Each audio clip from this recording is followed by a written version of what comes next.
All right, welcome back to the Max Effort Kitchen podcast.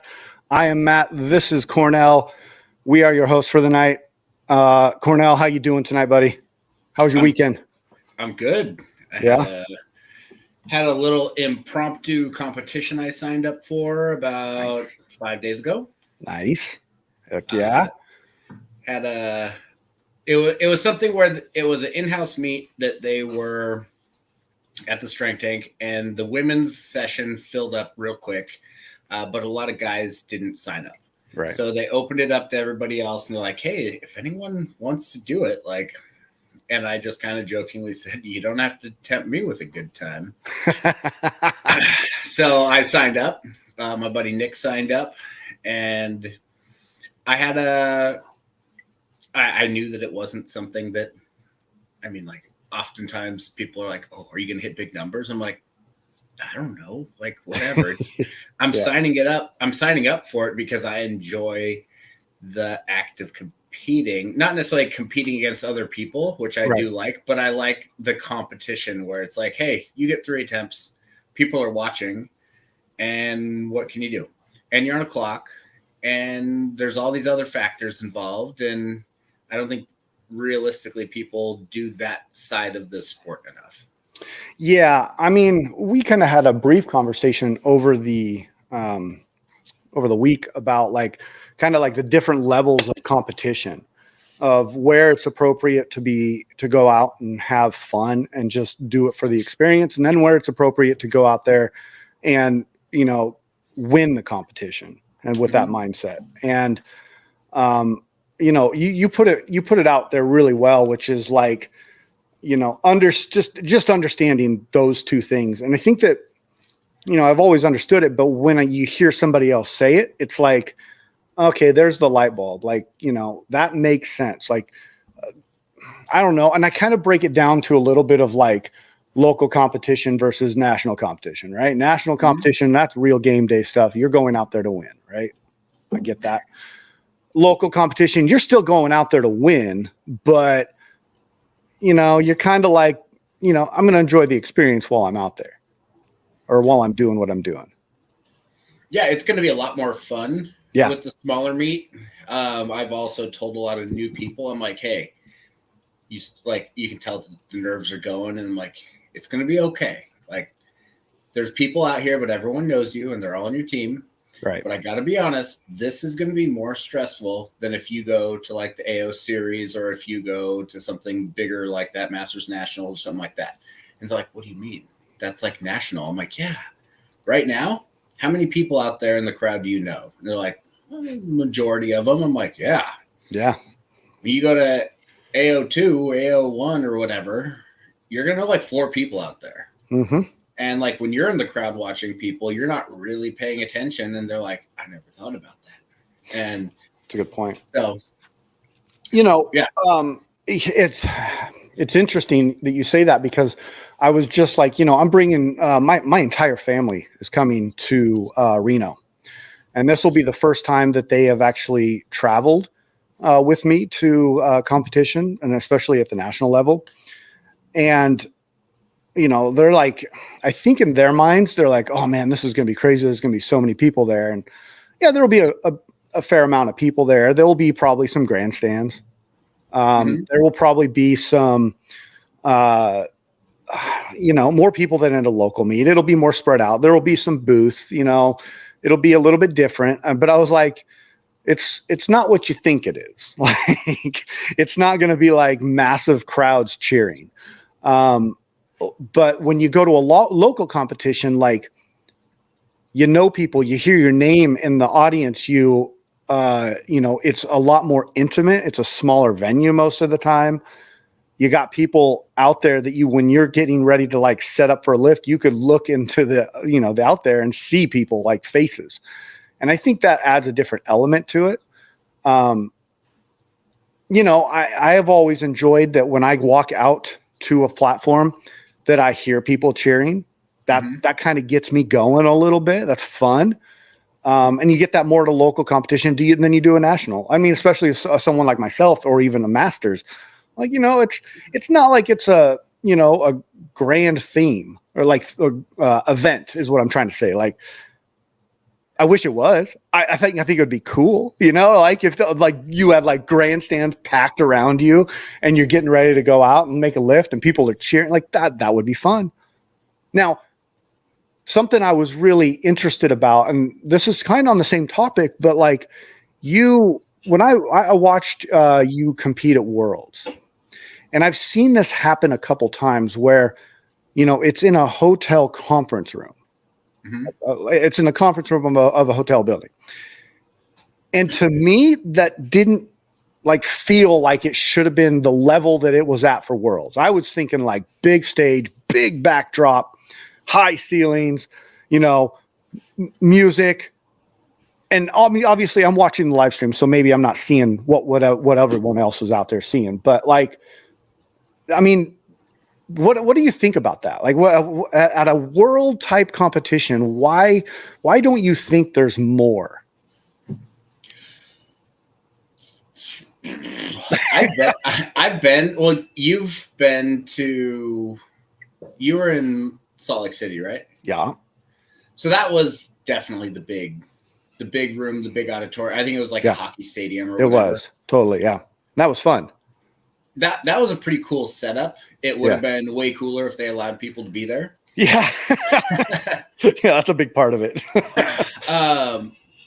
But at like Masters Worlds at Howard Cohen when I was at Salt Lake City for Masters Nationals another year, and I'm trying to remember that they were all at convention centers. Right. Right. Worlds was definitely at like in a convention center, but more like a banquet hall room. It wasn't necessarily as big as the other ones, but it doesn't feel with only two stages, the red, I think it's the red and the blue. It didn't feel like the room was too small for the area. Yeah. It feels appropriate. I've been to competitions where it's just massive, like in Vegas, and it's almost like the competition doesn't feel like it's a big enough thing to be there. Yeah. Yeah. I hear that. I see what you're saying with that. But then again, I went to real Worlds, like Senior Worlds in 2017, and that was in Anaheim at a convention center, and it was the same thing. I mean, there were stadium bleachers or just bleachers kind of set up, but much more like high school basketball bleachers, not like the hockey stadium. Right. That's interesting. That to me actually felt much smaller. Also, that was, I believe, only one stage, like one platform. So then it's like you're in that real big room with some temporary, because also you'd walk in and then you'd have to walk about 100 feet plus to get to the seating. So it's like, okay, all this is unused space, and then they have this little like stage up there. Right. And that felt much smaller. So yeah, I mean, I think we both listened to the same podcast over the week, and they were talking kind of about the whole idea that weightlifting is a little bit different these days. I don't know if I completely agree with what he was saying, or what Max Ada, yeah, what he was talking about. But then again, I wasn't in the sport then, so I don't really have a foot to stand on with that. But when I think of a competition, when I think of a national level competition, I do think of a big space. But you're right, because you get there and you're like, oh, cool. You got all the things here, but like, doesn't seem like the things, like only people in the grandstands are the people that are with the teams and lifting, and maybe some relatives that were local. But so in your opinion, like, I mean, does it really change the mindset? I don't think so. There's been a couple of times where I've been at meets where there are like Hook Grip and ATG and people like that, like companies like that. And one of the big things that they will oftentimes say is like, oh, this is a ground level competition versus this is an on stage competition. So there are certain competitions where the stage is 2 or 3 steps up, and then you walk up there and do that versus the platform is about maybe a foot thick, 8 to 12 inches thick. Yeah. And you just walk up. And so I know that there's definite differences in how the platform is set up. It feels like a bigger deal when you have to walk up on a platform and or up on a stage. But I would say that I've seen more competitions where the platform is not level and the bar's rolling around when it's elevated. Nice. I see what you're saying. It is much easier to level everything and to have the platform be sturdier when it's on the ground. Yeah. Yeah. And that makes sense. You know, I guess one of the questions that just popped in my head right after I asked you that last question was like, probably a better way to say it is, at what point do you think the mindset should change with the competition? Like, you know, are there multiple mindset, or do you just should everybody always just have one mindset going into every competition? So my mindset in every competition I go to is that platform is 12 and a half feet by 12 and a half feet. Okay. That's the edge of your world. When you step onto it, that's it. Yeah. It does not matter what's out there. It doesn't matter if there's 1,000 people, you know, if there's TV, movies, or whatever, cameras going. Some of the stuff that can really throw people off also in some of these like senior meets and also like the international stuff, the second you pull the bar off the ground, if you're not ready for it, you're going to hear the sound of the cameras going from potentially multiple directions. Interesting. So that's a sound that you need to kind of be prepared for. Yeah, I would think so. Yeah, I mean, you got cameras on you. That's a thing right there. Like, yeah, interesting. Never even thought of like that. But I mean, yeah, okay. So I guess mindsets do change, and you got to kind of adapt with the environment. But like, you know, let's take example for what you did this weekend. You walked in, you did a train through meet. It was more like, you know, I'm not like going out here just to hit big numbers or qualify for anything. I'm going out, you know, to support my team, to support the gym, and to make sure, you know, and just to have fun, you know, put the singlet on, have a good time. And so what was your mindset going into that? So I hadn't lifted. The heaviest lifts I've done since the competition about 7 weeks ago. Yeah. My buddy Kyle came down from Colorado, and I think I snatched 145. That's the heaviest lift, period, other than a squat that I've done in however long since the competition. I haven't clean and jerked over 140. Yeah. And I think I snatched that 145 that one day, and I haven't snatched more than I believe 130 since then. So I was like, I know what I'm capable. I know what the quote unquote minimums would be. Like, I think we've talked about like minimums and maximums and how I think people are all kind of messed up mentally, what they think those numbers should be. But I kind of know what's my minimum maximum I should be able to hit. Not necessarily daily, but on a given day without training. And I basically hit those. I was very impressed with what I ended up with.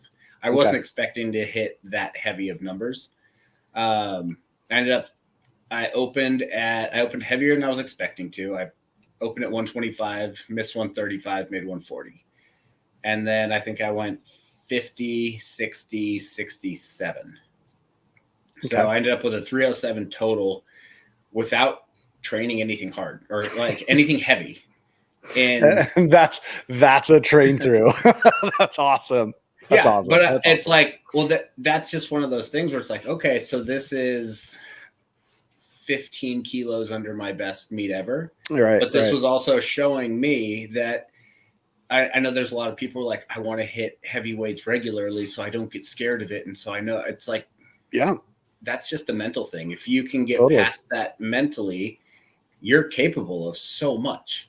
So I ended up hitting roughly like 92% of my best ever total 6-7 weeks after a big competition where I've just been trying to figure out how to get my body functioning again. Right. Yeah, that makes sense.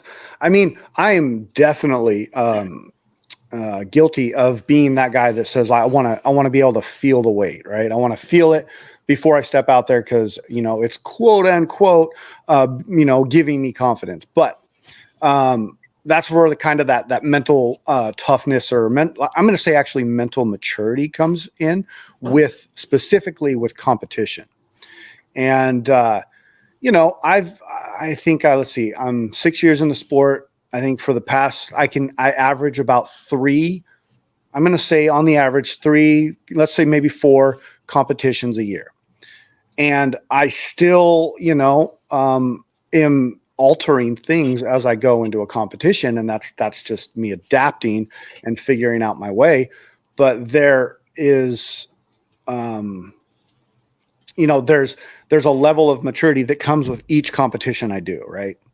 So, and each type of hurdle you have to get over. And so I remember going into the last meet, I'm like, man, I haven't hit anything over 130 in the clean and jerk, for however long. And I was kind of freaking out about it. Now, I was working through an injury and I competed, but at the same point, even with an injury, and you could attest to this, I was powering, I powered 120 and it was the ugliest power in the world, but whatever. I still made the lift and they counted it. And so that's cool. And I took second in my, in the masters division, but whatever. At the same point, sometimes you need, friends like you, teammates, to be able to remind you that, hey, it's going to be okay. Right. I've seen you compete. I've seen you get out there. You're going to do it because one thing I noticed is in my mindset, once I stepped on that platform to start warming up, was that bar was lightweight, man. It was lightweight. And so I've always had that feeling. And so when you're walking into this and you're like, this is a train through meet, we'll see what I can hit. I haven't hit any big weights in a long time, but they were there. Do you walk away from that meet feeling more confident? Do you walk away from that weight or that feeling like it was a success or yeah, that was just a good time. Can't wait to get to the next one. I was more not impressed, but I was more I guess I'm in better shape than I thought. Yeah. It's kind of like when you peak, you don't know how far you're going to come down after the peak. Yeah. Because the whole purpose of a peak is to do the best that you can, but also you're going to sacrifice and ruin your body for it. And then it's well, how much am I going to regress while healing and getting back into it? Right. So even leading up to the week of I was doing some 3 position snatches and real heavy front squats about a week before, and I just completely fried my back. And I was barely able to lift actually the whole week. But I was like, you know what? This is kind of normal when I do those things to just feel all this pain and nerve pain and stuff in my back. So I'm just going to trust that it's fine and know that it's going to be okay. Take the precautions I have to, get the work done on my body that I need to. Right. And then just kind of go in there and see how it goes. And I trusted it and it worked. And I like that. I actually feel right now like yesterday was just a training day. I don't feel like I competed. Right. It was a big, big max out day or whatever. Yeah. You just went out there, you had fun. Now here's where I would get tripped up with all that. Okay.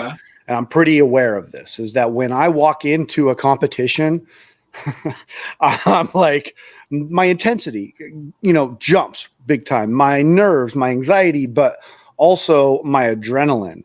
And so being able to have the maturity to control that mindset to say, I'm going to stick at the weights that I said I was going to when I came in here versus you start feeling them and be like, oh, I'm going for it. And then you hurt yourself, or something like that, That's a tough thing. And I think that a lot of people, I would imagine that's a pretty common feeling that when you walk into a competition, you're like, oh, screw the plan. We're going for it. And it never, it sometimes works out. I would say probably not most of the time, but I don't know. I always find it fascinating to kind of understand the different levels of like what really goes into walking into a meet, whether it's a train through or to like a national or world level meet. I like that. I like the conversation.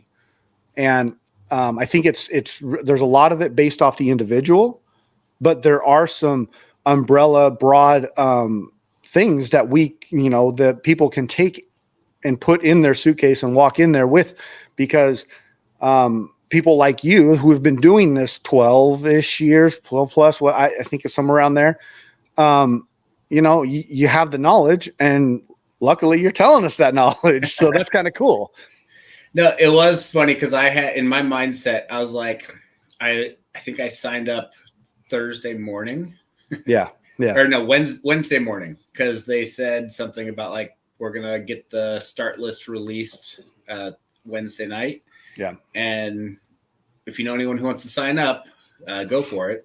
So I just was like, screw it, whatever. I'm going to do it. I'm going to add someone else to the competition. I'm going to just have another person out there for people to watch. And in my brain, I'm like, I'm probably going to, I had accepted and was 100% fine with me having like a 275 total. Okay. Finishing with the plan. So originally the plan was to power everything, like power all the snatches. Yeah. I remember you saying that. Power the clean and jerks and then push jerk. Right. So I powered I ended up getting, let's just say I was pressured into lifting heavier than I was 100% okay lifting. But I was okay with it because it wasn't me saying, oh, screw this, I'm going to go show everybody how tough I am and show who I am. Right. I was much more like, all right, whatever. Like, that's heavier than I was planning on going, and I'm not scared of those numbers. So sure, whatever.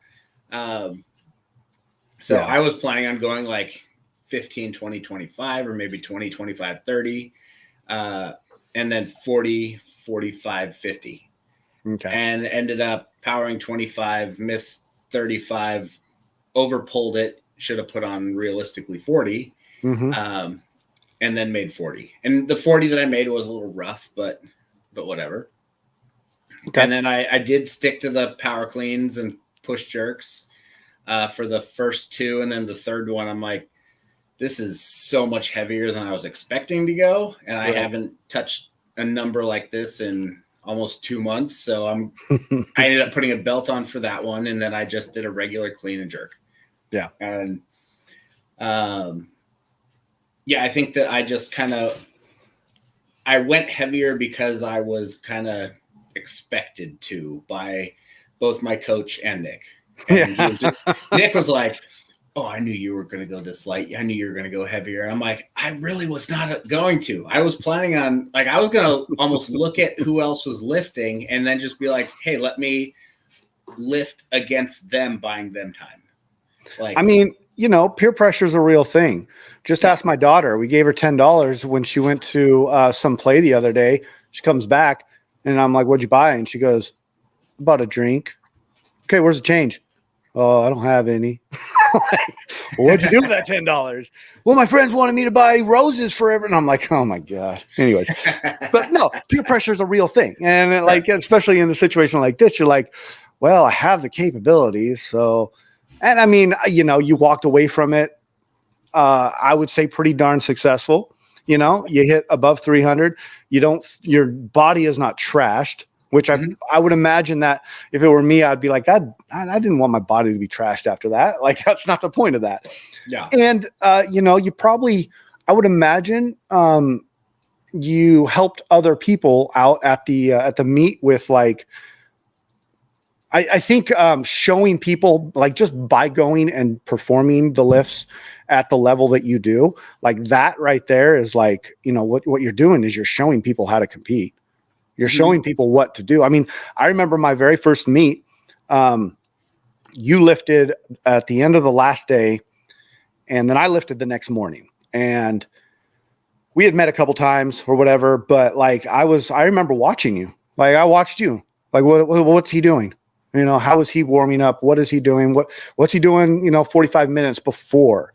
You know, you were kind of like pushed against the wall, music on, not really talking to anybody. Like, okay, so you know, and I was my first competition. I didn't know. Mhm. And it was, you know, it was kind of a weird competition to begin with, but it was, you know, it was like that round robin thing, which Yep. was kind of cool. I got to admit, it was kind of cool. But, so it's like, you know, there's an aspect of that when you're at the meets, you know, you're representing weightlifting, you're representing what you've learned and what you've done in the sport. And I think a lot of people, I would gather that a lot of people probably look up to you because of that.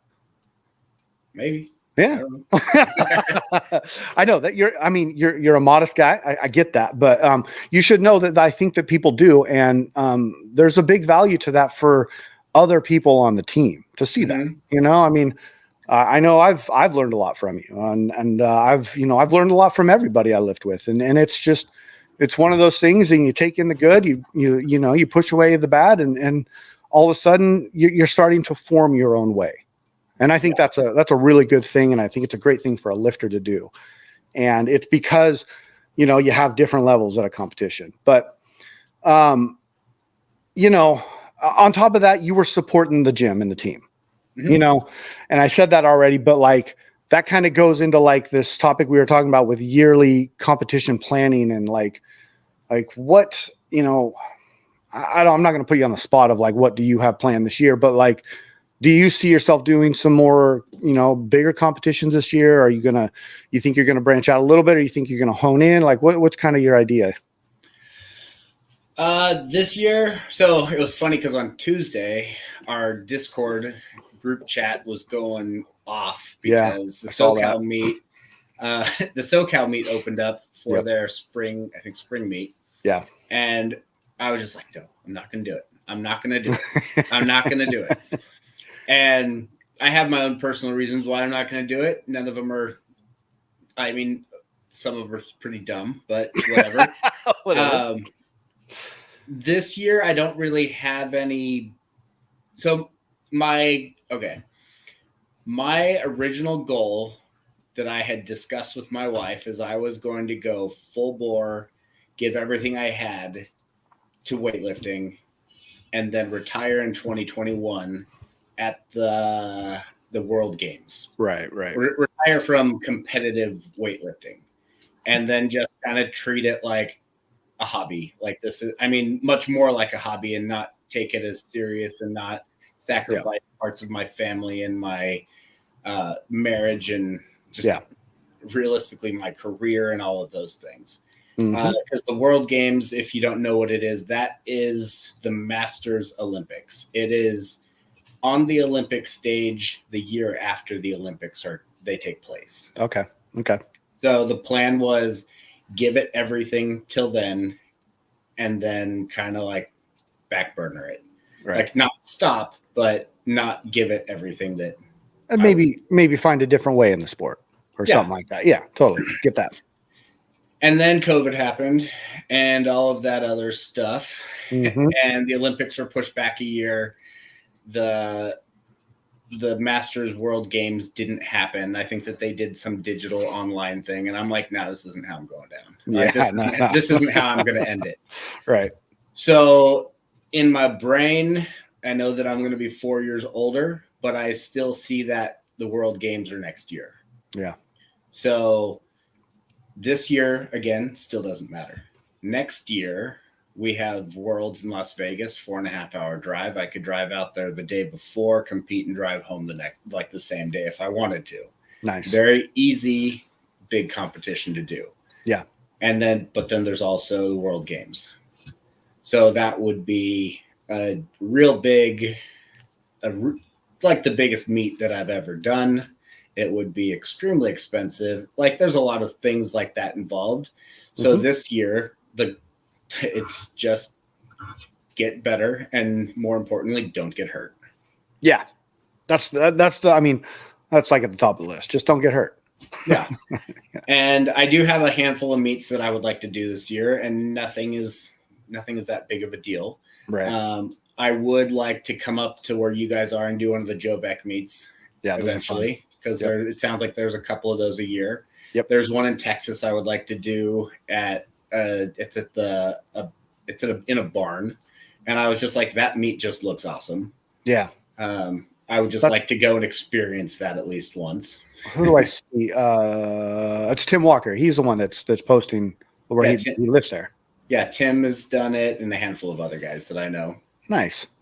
And then my buddy Davis, he lives out in, I think, Dallas area, and he just opened up. It's not a real, it's a real gym. It's just not a real big gym. It's about 400 square feet. It's got a 2-car garage attached to where he lives. Yeah. I would like to go out there, and I would probably like to go out to Freedom Weightlifting one more time this year. I haven't been there since Worlds 2 years ago officially now. Nice. So I have stuff that I would like to do, but none of it's like that big of a deal. Yeah, it's just like this would be fun. I would love to get out there. No, I totally get that. And that's kind of where we were talking a little bit about the different levels of competing, of whether or not, you're just trying to keep in good shape, a competition shape, have fun. Don't get hurt. That's really all it is. Yeah. I also weighed in at this meet because we followed kind of my weight loss cutting down to 102. I weighed in at this meet after having breakfast and 2 coffees at 103.1. Nice. So the body weight is still off. I kind of figured out how to live in this body weight. I'm not saying I would stay there. Yeah. But I definitely feel healthier. I feel better. I'm not as exhausted or just breathing as hard all the time. So this was one of the things that I said I wanted to do when I left my last team, is I was like, I want to go down and just be in a healthier position. Right. So I'm pretty happy with that. Yeah, I think that having the awareness and being able to see and feel like where you're at. Because I was just going to ask you, did you feel better at 109 or 102? And you answered my question for me. Obviously, you feel better, a little lighter, and that's great. I'm going up to 109. I don't know if you know that. I'm joking. No. Okay. I'm joking. I would get winded going upstairs if I went up to 109. Yeah. Like daily life, I feel much better at 102, 103. Yeah. But lifting I took a big hit. Did you? I can feel my recovery, and it's not what it used to be. Yeah. I mean, I used to be able to I could snatch 40. I could go 40, 65 multiple times a week and be good to go by Monday. Yeah. And now it's like I do that generally, and I'm not in that condition. I mean, totally. It takes a much larger toll on your body. Yeah. Yeah, you're absolutely right there. I mean, I felt the difference between 96 and 102, and that's why I stayed at 102, is because that's where my body likes to live. It likes to sit at about 100, like in between 100 and 101. And that's I like to train a little heavier. I like to stay in 102s, but it doesn't always happen. I'm also a guy that's, my number one priority is I'll be outside of family, but it's like I'm a chef first. I'm a weightlifter as a hobbyist and having fun and, grabbing some medals while I'm at it, which is kind of cool. But I'm on my feet all day. So it's like my metabolism, I'm constantly going and going and going, and the stress and everything. And so I think, oh man, I would have to probably I would have to eat either extremely strict or extremely unhealthy to get to 109, one of the two. And either way, I don't think I'd feel very good doing it. So I'm staying, I like where I'm at. And I think that that's a good thing. People should lift where their body lives. And unless you're on a world team and you're trying to make the Olympics, right? I don't know. Yeah. The whole topic of cutting is a whole nother podcast, but yeah, go ahead. If I'm lucky enough to be able to do those meets next year, I'm definitely going back up. Yeah. I will definitely be a 109 for those meets. Yeah. That's cool. That's cool. Well, I'll tell you, that was something that happened. What was it? Last weekend? I guess that's maybe where this came from. The team meeting that we had, that was really neat. I thought that our coach put together a really, really detailed, like, there's like a PowerPoint, and I'm remote. I'm one of like probably looked like 4 remote athletes, and then everybody else is down there at the gym. So, it was at the gym. They had the remote athletes come in through Zoom, and it was just really well done. And I really, it was something that I was kind of yearning for a little bit of, like, how do I connect with my team being a remote athlete? Mm-hmm. And, I've started posting a little bit on the page that we have. And I just found out the other day that if I want to post videos, like, I got to upgrade to a Nitro or something like that. I don't know. Like, you're out of space. And I'm like, that's dumb. So, but like, it was really cool. Like, and she talked about, the, I guess, the science behind how she programs. She talked about, the competitions, and had people, give at least a penciled in commit of, like, I want to do this one and I want to do this one. And I think that key of, like, communication on a team, remote or not, is such a benefit and such a value to a team. Like, that was huge. I walked away from that being like, I can't wait for the next one. Like, everything's cool. Like, I don't know. It was really neat. No, I think that was good also, because some of the stuff they talked about was the meets they were planning to peak for. Yeah. And then if you wanted to do any other meets, you would have to kind of consider them as a train through meet, because this last year, Stephanie was very nice and she didn't put my name attached to a lot of these things, but I did a handful of meets that were not in line with what everyone else was doing. Right. And she wrote different program for me and a handful of other people. Yeah. And just said that was a lot of work, and she doesn't want to do that again. Because it was like, she was right. There was the blue program, the red program, then the diverted program. Yeah. And I just so happen to always be on that diverted program. I know, right? That's funny.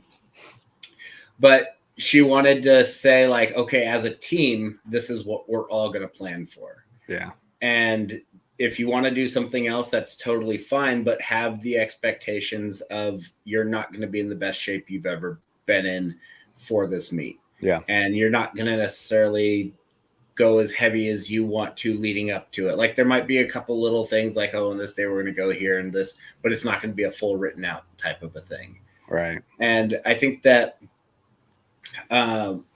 there's a couple different mindsets, but realistically, I don't think that it's healthy. For one, you've been in the sport longer, and you're kind of towards much more of like your later parts of what you're capable of. It's not good for your body realistically to peak more than probably 3 times a year. Yeah. It doesn't mean you're not going to lift heavy, and it doesn't mean that you're going to not do well if you wanted to throw in a competition and see where you're at, but to actually put your body through that amount of abuse that you're going to do if you go all in, your body's going to break down. And we're on a team where they talked about, like, always being peaked and always being able to go out there and compete and lift heavy weights. And it's like, that's a great idea, but at the end of the day, you guys aren't ever lifting any more in a competition than you do on Max Out Friday, which is every Friday. Yeah. And it's like, that's all you're really capable of. Like, a true peak, it's got months leading up to it. Yeah. And it's going to train you how to be, there's different forms of the program where there's a time where you're going to be hitting a bunch of reps from different positions. And there's going to be a time where you're going to not be doing that much actual weightlifting, but much more strength work. And then you're going to just, the different steps lead into like a very large peak, like a crescendo and whatever that is, music, where it just gets to the very highest point.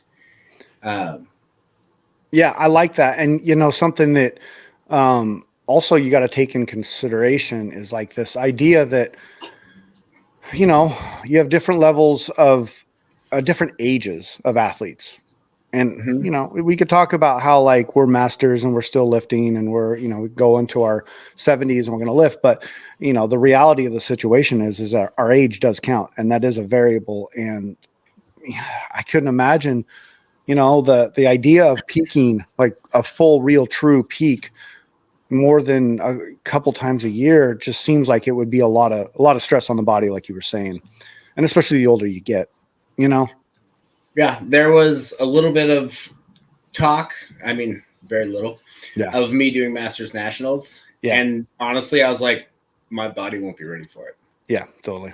And there's enough other stuff coming up, like shortly after that I would rather have my body functioning at 85%, and having a good time at 85% instead of hitting something at 100% and then have to drop down to 65, 70. Yeah, that makes sense. I like that. I appreciate the conversations we have here because it's I learn a little bit. It's motivating. But it's also like we're talking in kind of this mature manner of like, what is the best? What are we going to get the best results out of? Like, and maybe the aspect we're going down is not always the perfect or the correct way. And you learn that in the moment. And like I was talking about earlier, you just got to adapt, right? That's what it's all about, is just adapting to the situations. And nobody has the perfect plan or, perfect anything out there in any sport, really. But especially not such a niche sport like weightlifting. It's just hard to say like there's the perfect program or there's the perfect team or there's the perfect anything. Yeah. Like we're all just lifters doing what we do and doing the best we can do with our bodies. And if something doesn't work out or something doesn't fit right, you kind of got to move on and find the right thing that does fit. And I think there's people out there that may need to hear that. Maybe there's not, I don't know. But it's just that idea that like, there's one perfect way, I've been hearing lots of like, I listen to the AI podcast a lot and I listen to like Seb and, Weightlifting House is on a bodybuilding kick right now. Oh, I don't know if you've noticed that, but I'm like, I kind of like it but it kind of gets a little too technical for me. And so I'm just like, okay, I'm going to pull back on it a little bit, but I like the variety, right? The variety is nice. I just set it to double speed. Yeah. So I can just get through it. And I'm like, I'm sorry guys, but I love that. Yeah, it's a lot. and I am truly interested in to see how it works out. Like if Seb's going to get through this bodybuilding thing and then go try to do weightlifting again. Doesn't sound like he is, but yeah, it'd be interesting to hear about. But yeah, no, I mean, just there's all this talk about out there that there's not the perfect program. And I don't think there is. Yeah, no, I've been under I've been on 4 teams in a little over a decade. I've been lifting. I've had 4 or 5 coaches. Many of them have been pretty different, like mindsets, and some of them they were learning as we were doing it, and others I came into it where they had the knowledge that they had, and this might be up for debate on whether it is a good mindset or not. But part of me thinks that you should try multiple teams. Yeah. If you're just gung ho dead set on one specific style and one specific team, eventually you're gonna, if they're not able to adapt and try new things and kind of work with you in that scenario, you're only going to get so good following that type of a program. Yeah. And that type of a mindset. And we see it all the time. We've seen it with Maddie Rogers and Kate, whatever her name is now.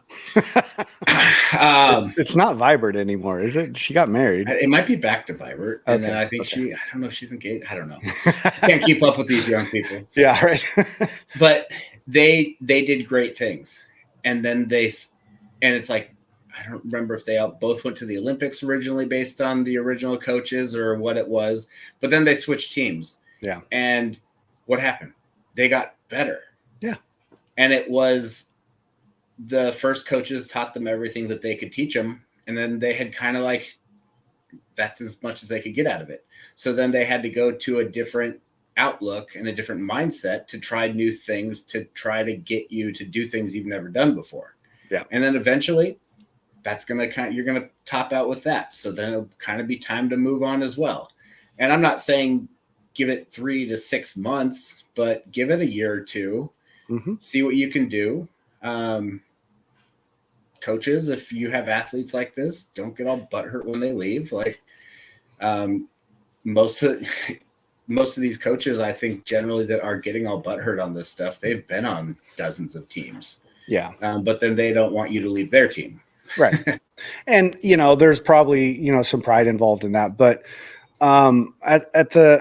it's funny because I look at, I kind of, as you were saying, I'm comparing it to another aspect of my life, which was, I would say for a solid 10 years, I was in a good amount of, personal therapy, going to a therapist.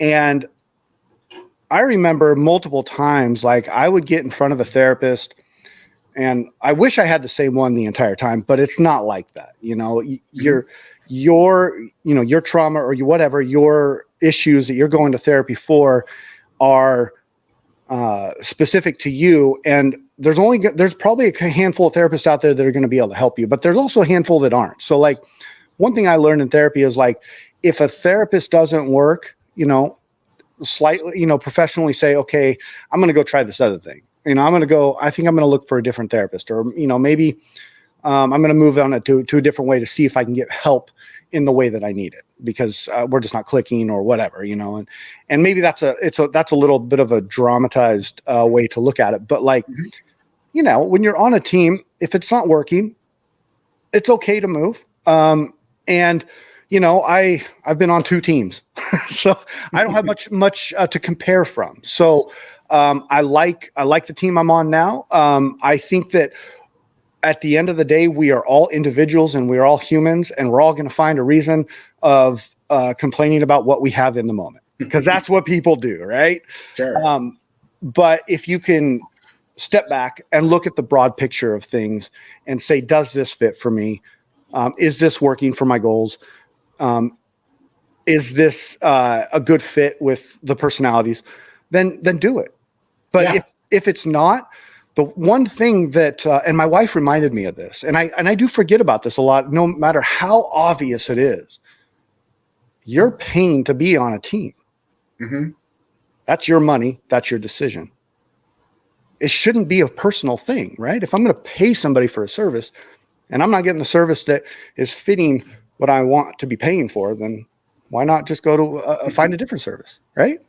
Yeah. I don't know. If you're really into Verizon and Verizon doesn't have good service where you live, it's probably going to be good to see if AT&T works better or one of those other companies. Yeah. And I think that there's a lot of stuff just with emotions involved with things. And I think that this is a real sticky thing I'm about to say, but I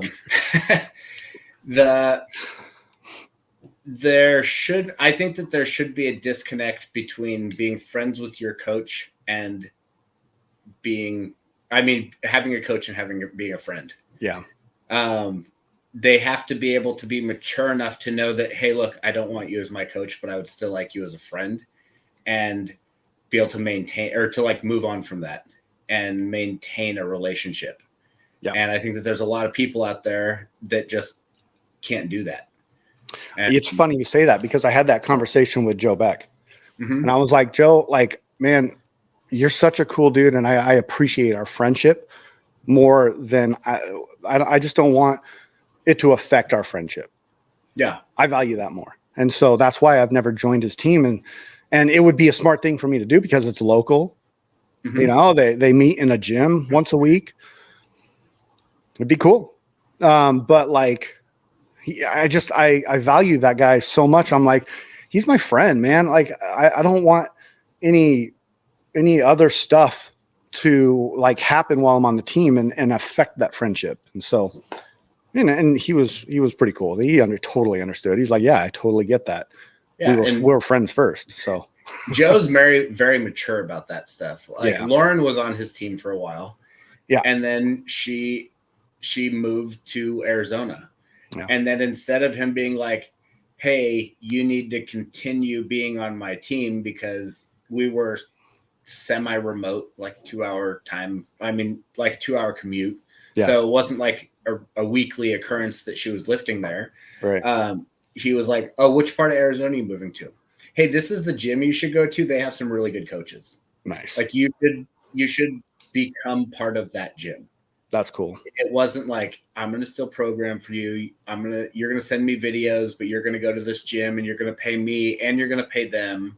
Yeah. It was like, no, the best situation for you to be in is over there. Yeah. So. Well, I think that's a really good conversation, and things that to give people to think about, and yeah. But we have hit 51 minutes. Holy moly! I know that flew by, and I like always, it's 9 o'clock's bedtime around here, so I got to get going. But I do want to give a shout out to my man Kirby, and just say, "Go Niners! Bang bang Niner gang!" And that I promised myself that was the only thing I say about the 49ers on the podcast, except for when I see that Theo's watching and say, I told you so. But everyone else, thank you for listening. And man, Cornell, great conversation. Like always, I say it every time. I value the hell out of your friendship and just being able to lift with you and do all the things we do. So, Yeah, I agree. All right. Well, everybody have a great night, and we'll talk to you later. Adios. Bye.